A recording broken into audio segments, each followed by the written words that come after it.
This is the book of Job, chapter 13, and verse 4. It reads, "But ye are forgers of lies, ye are all physicians of no value." Shalom, giving all praise, honor, and glory unto Yahweh, Ba'ashem Yahushai, Ba'ashem Rachak Wadash, double honors to the apostles, elders of Great Millstone, peace and blessings to the elect. Right, I want to start off with that scripture in Job 13 and 4, because my phone usually gives me articles late, but I want to do a video on this article that popped up on my phone, and Lord's will be edifying.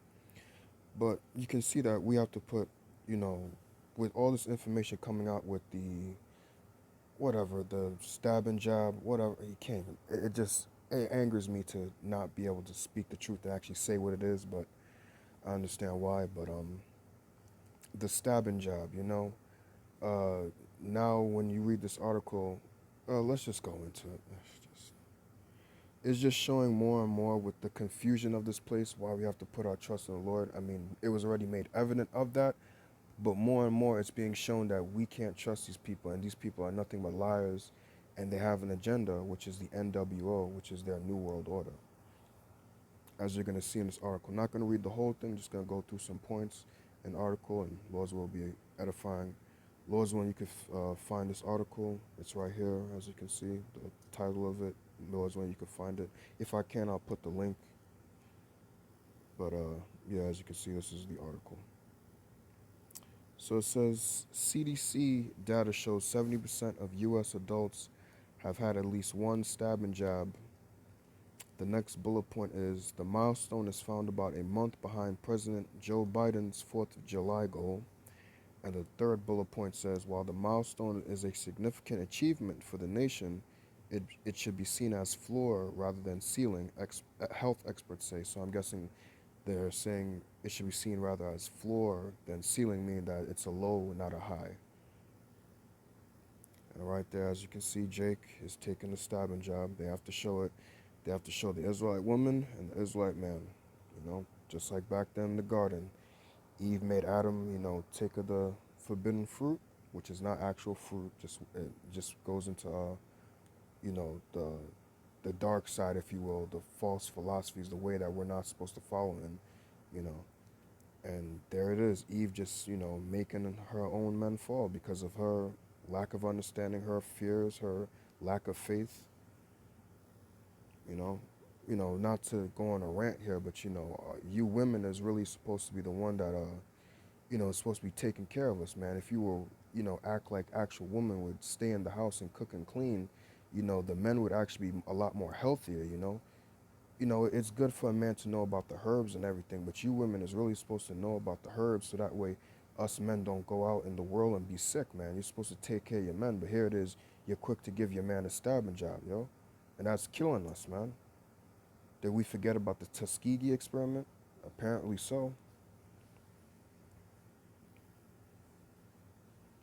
But continuing, it says 70% of U.S. adults have had at least one stabbing jab of the vaccine, according to data published Monday by the CDC, about a month behind President Joe Biden's 4th of July goal.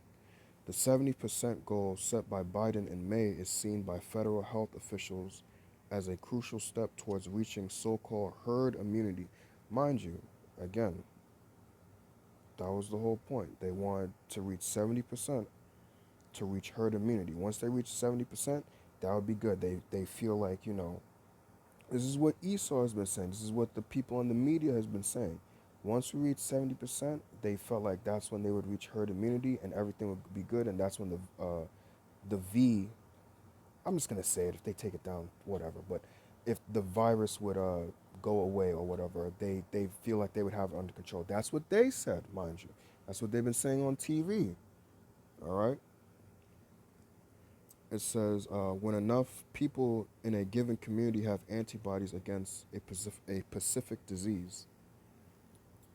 Now, it says, while the milestone is a significant achievement for the nation, it should be seen as floor rather than ceiling, especially as the highly contagious new variant that came out, the DV, spreads, health experts say.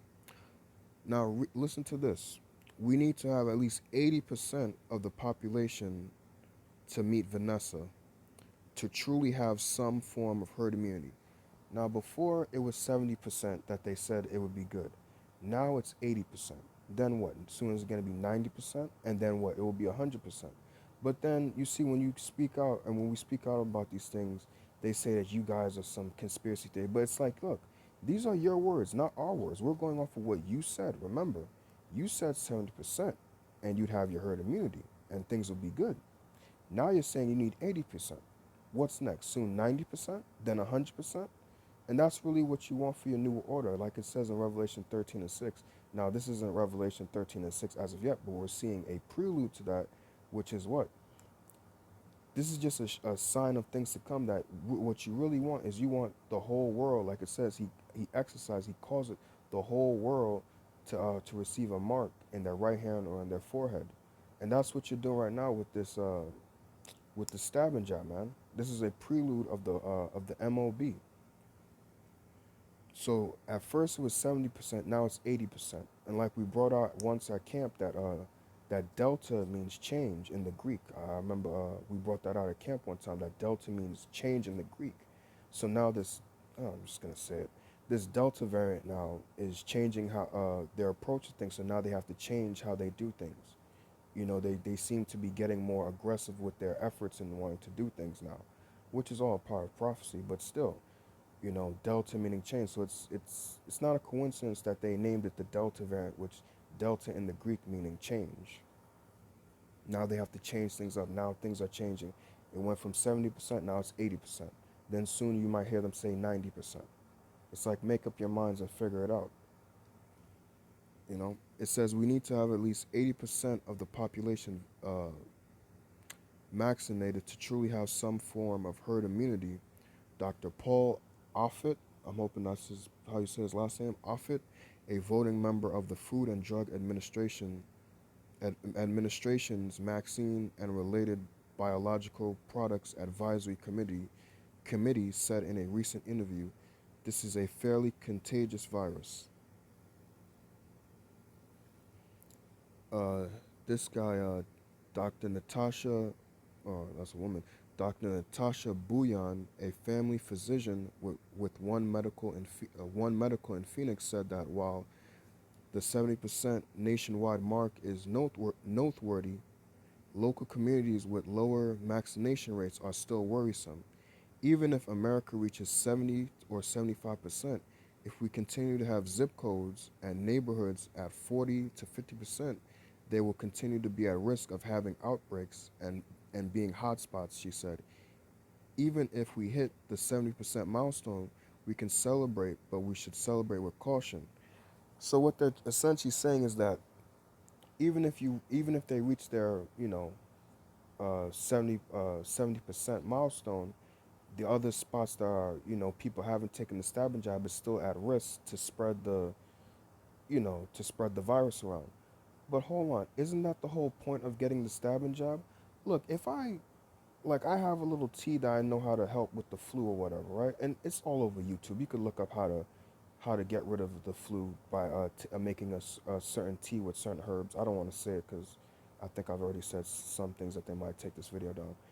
But you can if you want to take something, you don't take it for a 50-50 chance of it working and not working. You want to make sure that it 100% works. Like the apostles have been saying for a couple of weeks now. You don't want a person with 99% of the truth. You want a person with 100% of the truth, because you're going to go to the person with 100%, because you don't want to lack nothing.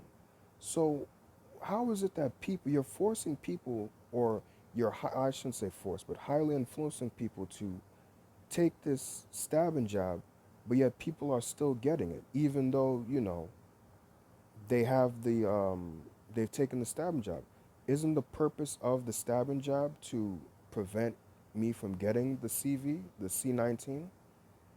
But if people are still getting it, or people are going to be still at risk of getting it because of this is a pandemic of the unvaccinated, then what's the whole point of pushing the stabbing jab? You see, what that's really why I want to get into the point of this video, and also it's showing more and more that we have to put our faith in the Lord, because it's like, yo, these people are just straight up liars.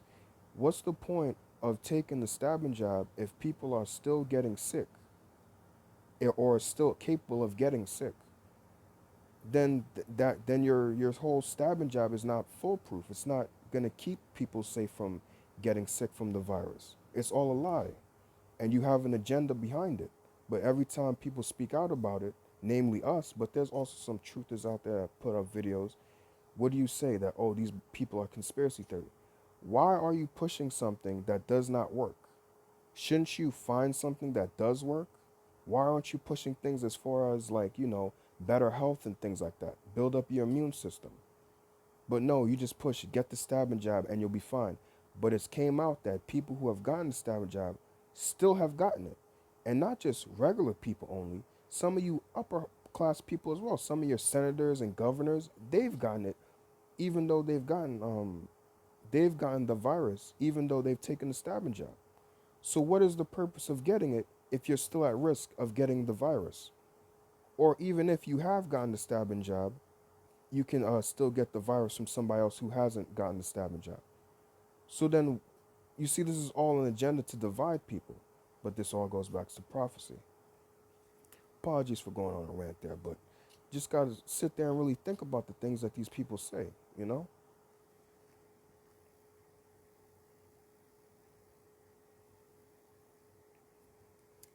The Centers for Disease Control and Prevention updated data comes almost a week after the agency reversed course on its prior guidance and recommended fully vaccinated Americans who live in areas with high C-19 infection rates resume wearing face masks but indoors. The guidelines cover about two-thirds of the U.S. population, according to CNBC analysis. I want to say that was mostly it from this article. But yeah, as you can see, just want to bring out some precepts other than that one precept I brought out. But it's just, obviously this was already obvious that we have to put our trust in the Lord, but it's like you're seeing it more and more that these people have an agenda.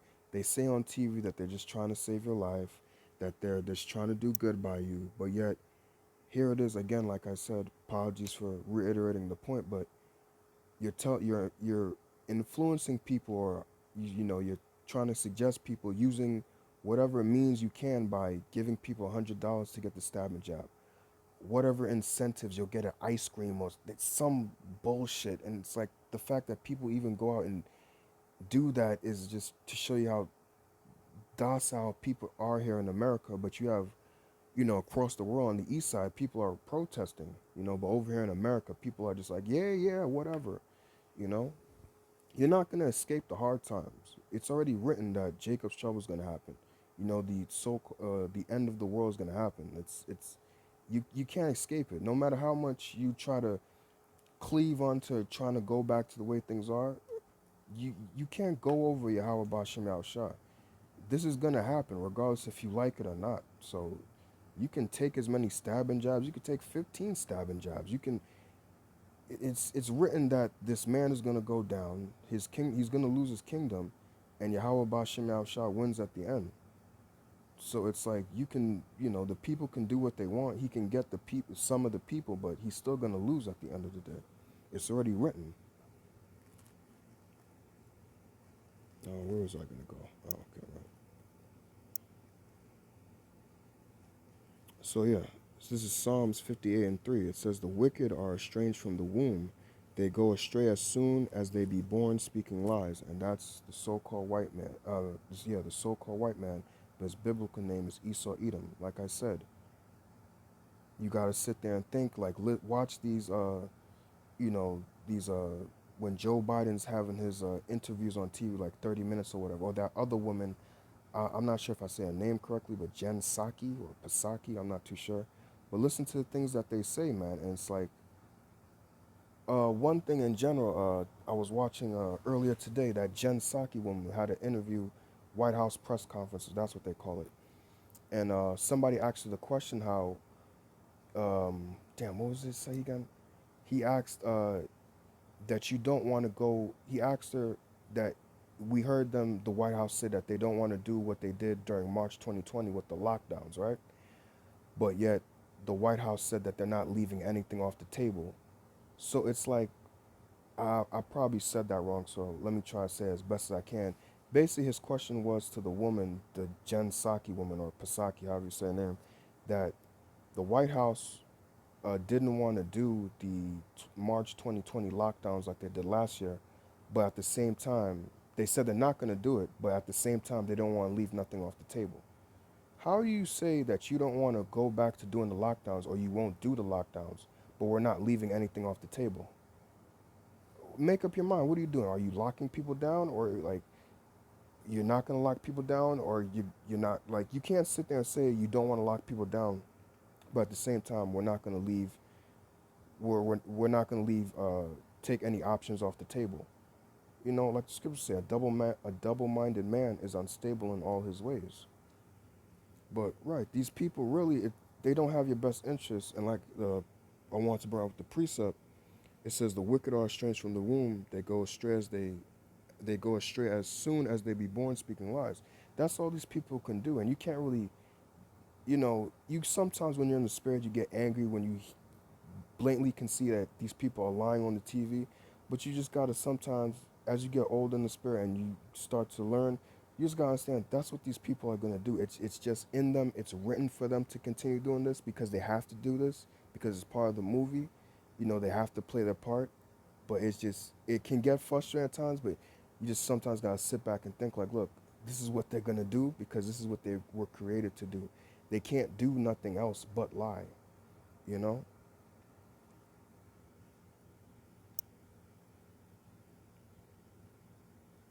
Want to get a precept in the law because here in America they say they're a God-fearing country and God we trust. They put their hand on the Bible, they swear on the Bible, they say that they live by the Bible, right? God bless America and all that. But this is what the law says about getting that stabbing job. Seeing as how there's no Israelites, there's no Edomites. Well, this is what the scriptures say. That's a joke, by the way. This is Leviticus 19 and 28. Ye shall not make any cuttings in your flesh for the dead, nor print any marks upon you. I am the Lord Yahweh Ba'Shem Shah.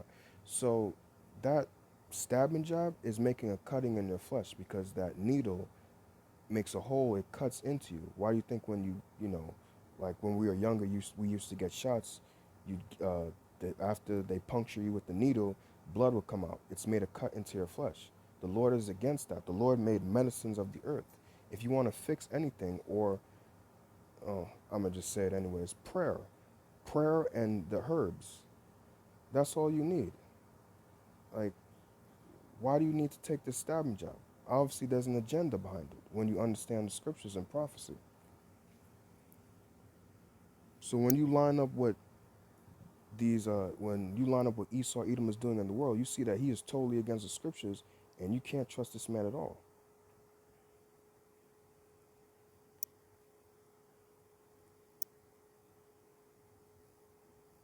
Last precept.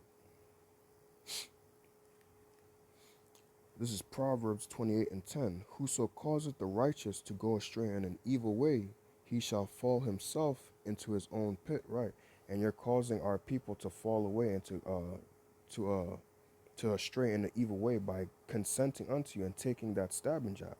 But you see, the thing is, you're gonna fall into your own pit because what you're trying to do is you're trying to destroy our people. You're trying to perform your Georgia Guidestone thing, which is, you know, kill off kill off a lot of people off the earth.